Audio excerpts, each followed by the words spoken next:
Hello అండి. అందరూ ఎలా ఉన్నారు? నేను చాలా బాగున్నాను. మీరందరూ కూడా బాగున్నారు అనుకుంటున్నాను. ఈరోజు ఒక మంచి వీడియోతో మీ ముందుకు వచ్చేసానండి. అదేంటి అంటే ఆల్రెడీ స్టిచ్ చేసిన బ్లౌజ్ పైన 3D ఫ్లవర్ వర్క్ అండి, మగ్గం వర్క్. ఇప్పటి వరకు యూట్యూబ్లోనే ఎవరు కూడా తెలుగులో చెయ్యని వీడియో చెప్తున్నాను, కానీ కావాలంటే మీరు సెర్చ్ చేసి చూసుకోండి. తెలుగులో లేదు ఈ వీడియో, ఖచ్చితంగా చెప్పగలను నేను. ఎందుకంటే నేను ఆల్రెడీ సెర్చ్ చేసి చూశాను. ఒకవేళ మీరు ఇదే ఫస్ట్ టైం కనుక నా వీడియో చూస్తున్నట్టయితే ఖచ్చితంగా సబ్స్క్రైబ్ చేసుకోండి. ఇలాంటి మంచి వీడియోస్ మీ ముందుకు తీసుకొస్తూనే ఉంటాను నేను. కంటెంట్ బాగుంది అనుకుంటే మాత్రం ఖచ్చితంగా సబ్స్క్రైబ్ చేయండి, అలానే లైక్ చేయండి. ఇంకా ఈ వీడియో ఎవరికైనా యూజ్ అవుతుంది అనుకుంటే ఖచ్చితంగా షేర్ చేసేయండి. మీ లైక్, కామెంట్ నాకు మంచి మోటివేటింగ్గా ఉంటుంది. అలానే ఇంకా మరిన్ని వీడియోస్ చేయటానికి కూడా నాకు ఎక్కువగా ఇష్టంగా చేయగలుగుతానన్నమాట నేను. ఇక వీడియోలోకి అయితే వెళ్ళిపోదామండి. ఇది ఎలా స్టిచ్ చేశాను అనేది చూశారు కదా. ముందుగా ఇది క్లాత్ అయితే కాటన్ సిల్క్ అండి. కాటన్ సిల్క్ 1 మీటర్ తీసుకుని నేను ఆల్రెడీ బ్లౌజ్ స్టిచ్ చేయించేసాను.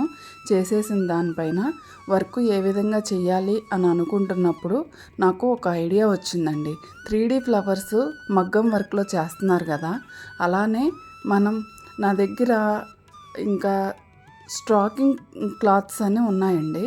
వాటితో నేను తమిళ్ ఆటల్లో చూశాను ఫ్లవర్స్. సరే ఇలా ట్రై చేస్తే ఎలా ఉంటుంది అనే ఐడియా నాకైతే వచ్చింది. సరే చేసి చూద్దాము అని చెప్పేసి ట్రై చేయడానికైతే నేను కూర్చున్నానండి. కానీ ఫినిషింగ్ మాత్రం చాలా బాగా వచ్చింది. ఫస్ట్ చూశారు కదా బ్లౌజ్ ఎలా ఉంది అనేది. ఫినిషింగ్ అయితే చాలా నీట్గా చాలా బాగా వచ్చింది. నేను ఎందుకు చెప్తున్నాను అంటే రియల్గా చూస్తే ఇంకెంత బాగుందోనండి వీడియోలో కంటే. నేను కష్టపడిన దానికి ఫలితం అయితే దక్కిందని నేను అనుకుంటున్నాను. ఎందుకంటే అంత బాగుంది బ్లౌజ్ అయితే. సరే చూశారు కదా, స్టాకింగ్ క్లాత్ అంటే ఇదండి. నేను ఎప్పుడో 6-7 ఇయర్స్ బ్యాక్ ఆన్లైన్లో క్రాఫ్ట్స్ అవి చేసుకోవడం కోసం అని చెప్పి తెప్పించాను. అందులోనే ఆ వైర్ కూడా వస్తుందండి. ఆన్లైన్లో నేను అమెజాన్లోనే తెప్పించుకున్నాను. ఒకవేళ లింక్స్ అలాంటివి ఉంటే మాత్రం నేను ఖచ్చితంగా చూసి పెడతానండి, ఎవరైనా కావాలి అని అడిగితే. నేనైతే ఒక క్యాప్ ఉంటుంది కదండి, క్యాప్ మనం ఫ్లవర్ ఏ సైజు కావాలనుకుంటే ఆ సైజు అండి. ఆ క్యాప్లు ఏ క్యాప్ అయినా ఏదైనా పర్వాలేదు తీసుకుని దానికి రౌండ్గా చుట్టుకోవాలండి. నేను వీడియో అయితే మామూలుగా నేను ఏ విధంగా అయితే షూట్ చేశానో అలానే చూపిస్తున్నాను. స్పీడ్ కానీ స్లో కానీ నేను పెట్టలేదండి.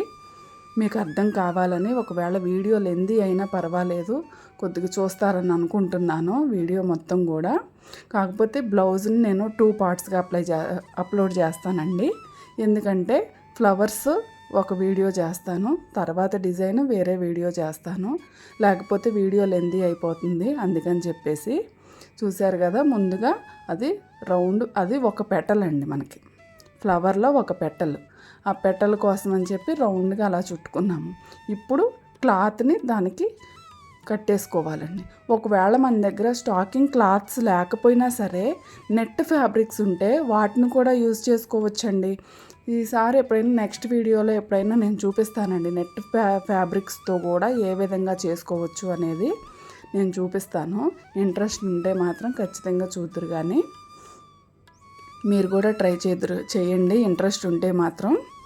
చూశారు కదా, ఆ విధంగా మనం సేమ్ కలర్ థ్రెడ్ తీసుకుంటే మనం ఎన్ని నాట్స్ వేసుకున్నా కానీ మనకి కనిపించదండి. అందుకని సేమ్ కలర్ థ్రెడ్ తీసుకుని ఒక నీడిల్కి ఎక్కిచ్చేసుకుని ఇక నేను దాన్ని బాగా ఆ వైర్కి ఆ క్లాత్కి గట్టిగా కట్టేసుకుంటున్నానండి, నాట్స్ వేసేసుకుంటున్నాను. చూశారు కదా నేను ఏ విధంగా చూపిస్తున్నాను అనేది మీకు అర్థమవుతుంది కదండి. బాగా గట్టిగా నాట్స్ వేసేసుకున్న తర్వాత థ్రెడ్ కట్ చేసేసుకుని ఇప్పుడు క్లాత్ కూడా కట్ చేసేసుకోవాలండి. మనకు సరిపడినంత మనం నాట్ వేసుకున్న దాని కింద కొద్దిగా ఉంచేసి మిగిలిందంతా కట్ చేసేసుకోవటమేనండి. ఎక్స్ట్రా వైర్ ఉంటే కూడా అది కూడా కట్ చేసేసుకోవచ్చు. నేనైతే కట్ చేసేసానండి, సిజర్తో కట్ అయిపోతుంది. చూసారు కదా, దాన్ని ఫ్లవర్ పెటల్లాగా చేయాలండి. కొద్దిగా క్రాస్గా అట్లా వంచితే మనకి ఎలా కావాలంటే అలా వైరు మనకి అది వంగిపోతుంది. వైరే కాబట్టి అది సన్నగా ఉంటుందండి వైరు. మనకి ఆ క్లాత్స్తో పాటు గోల్డ్ కలరు, సిల్వర్ కలరు, ఇప్పుడైతే కలర్స్ కూడా వచ్చాయండి, గ్రీను, రెడ్, అలా అన్ని కలర్స్ కూడా వచ్చాయి. నా దగ్గర గోల్డ్ సిల్వరే ఉన్నాయి. గోల్డ్ యూజ్ చేశాను నేనైతే. చూసారు కదా, ఒక పెటల్లాగా మనం రెడీ చేసుకోవాలండి. ఒక ఫ్లవర్కి పెటల్లాగా అన్నీ రెడీ చేసేసుకున్నానండి నేను. సింగిల్ కలర్ కన్నా నాకు డబల్ షేడ్ది అయితే బాగుంటుందని చెప్పి నేను వైట్ బ్లూ కలర్ ఉన్న కాంబినేషన్ ఉన్నది తీసుకున్నాను నేను క్లాత్ అయితే. చూసారు కదా, అన్ని పెటల్స్ 6 పెటల్స్ అయితే ఖచ్చితంగా ఫ్లవర్ బాగా వచ్చిద్దండి. 6 పెటల్స్కి 5 అలా అనేసరికి అంత నీట్గా ఫినిషింగ్ బాగోదు. ఖచ్చితంగా 6 పెటల్స్ అయితే రావాలి. అదే పెద్ద ఫ్లవర్ కాబట్టి 6 పెటల్స్ కంపల్సరీ ఉండాలండి. చిన్న ఫ్లవర్స్ అయితే 5 పెటల్స్ అయితే సరిపోతాయి. ఇప్పుడు బ్లౌజ్ పైన ఎలా పేస్ట్ చేస్తాను అనేది చూసేయండి. స్టిచ్ చేసుకోవాలండి. మనం పెటల్స్ ఎలా పెడితే బాగుంటుంది అనేది నేను చూసుకుంటున్నాను. నేనేమనుకున్నానంటే ఇటువైపు ఎలాగో పౌట్ చెంగు అదంతా ఉంటుంది కదా, వేస్ట్గా ఎందుకు బ్లౌజ్ మొత్తం చేయటం, ఒక కార్నర్లో చేద్దాము అని అనుకున్నాను. అందుకని మన రైట్ షోల్డర్ కార్నర్ వైపు నేను చేస్తున్నానండి అది ఫ్లవర్స్ అనేవి. అలా రౌండ్గా నేను డ్రా చేసుకుని అందులో ఆ పెటల్స్ మొత్తం రావాలి అని అనుకున్నాను అనమాట. ఒక్కొక్క పెటల్ పెట్టుకుంటా నీడులతోటి స్టిచ్ చేసేసుకోవటమేనండి. నార్మల్గా స్టిచ్ చేసేసుకోవచ్చు. మనకి ఎలా వస్తే అలా స్టిచ్ చేసేసుకోవచ్చు అండి. దీనికి ఇలానే స్టిచ్ చేయాలని అయితే లేదు, నార్మల్గా అయినా స్టిచ్ చేసేసుకోవచ్చు. అలా లెగ్స్ పోకోకుండా పైన ఒక టాకాలాగా అలాగూ బాగా స్టిచ్ చేసేసుకుంటూ ఉంటే అవి గట్టిగా అయిపోతాయండి. తర్వాత ఎలాగో పైన మనం స్టోన్స్ అవన్నీ అంటిస్తాం కాబట్టి గ్లోకి కూడా అవి లెగిసిపోకోకుండా ఉంటాయి. ఇబ్బంది ఏమి ఉండదు. ఎట్లకన్నా పడతాయేమో అన్న ఆలోచన కూడా ఏం అవసరం లేదండి. మనకి దేనికి కూడా పట్టదు. చూశారు కదా, ఆ విధంగా ఫ్లవర్ మొత్తం కంప్లీట్ అయిపోయిందండి. లాస్ట్ పెటల్ పెట్టాను. రౌండ్గా ఒకదాని తర్వాత ఒకటి పెట్టుకుంటా వచ్చేయటమేనండి. అలా పెట్టుకుంటా స్టిచ్ చేసుకుంటా వచ్చేస్తే సరిపోతుందండి. దాన్ని ఆ పక్కన ఉన్న పెటల్ని ఈ పెటల్ని కలిపి ఆ అంచంపట కూడా మనం స్టిచ్ చేసుకుంటే గట్టిగా ఉంటుందండి ఫ్లవర్ అనేది. ఆ విధంగా బాగా మొత్తం కుట్టేశానండి. చూసారు కదా, బ్యాక్ సైడ్ అయితే ఆ విధంగా ఉందన్నమాట. పెటల్ అయితే పూర్తయిపోయింది. అర్థమవుతుందని అనుకుంటున్నానండి. స్టోన్స్ తీసుకున్నాను. ఇవి నేను నా దగ్గర లేకపోతే అమెజాన్లో తెప్పించానండి. లింక్ కావాలంటే పెడతాను. కాస్ట్ అయితే బాగా ఎక్కువ పడినాయండి ఇవి. ఎందుకంటే స్టోన్స్ బాగా మంచి స్టోన్స్ అండి. బయటైనా అంతే ఉంటాయి. చూశారు కదా, మధ్యలోనేమో నేను స్క్వేర్ ఉన్న స్టోన్ పెట్టాను. వాటికి హోల్స్ కూడా ఉంటాయండి, కావాలంటే కుట్టుకోవచ్చు. నేను ఈ గ్లూకి అయితే బాగా అంటుకుంటాయి, కదలవులే అని చెప్పేసి నేను ఈ గ్లూ తోటి అయితే అంటించేసానండి. మొత్తం నాకు 9 స్టోన్ కుందన్స్ అంటారండి వీటిని.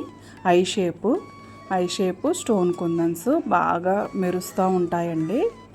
చాలా బాగుంటాయి స్టోన్స్ అయితే. అవి పెట్టానండి. ఒక ఫ్లవర్ అయితే ఫినిష్ అయిపోయింది. నేనేమనుకున్నానంటే 2 ఫ్లవర్స్ స్మాల్ సైజ్వి, ఆ పెద్ద ఫ్లవర్ కదా, వాటికి అటువైపు ఇటువైపు కూడా 2 ఫ్లవర్స్ స్మాల్వి ఉంటే బాగుంటుంది అని అనుకున్నాను. వాటి కోసం అని చెప్పేసి నేను స్మాల్వి కూడా రెడీ చేసి పెట్టేసుకున్నానండి. చిన్నవి ఫ్యాబ్రిక్ గ్లూ ఉండే మూత ఉంటుంది కదండి, ఆ మూతతోటి రెడీ చేసుకున్నాను. ఇక వాటిని కూడా అదేవిధంగా ఫ్లవర్ షేప్లో, ఇవైతేనండి నేను 5 పెటల్స్ తీసుకున్నానండి.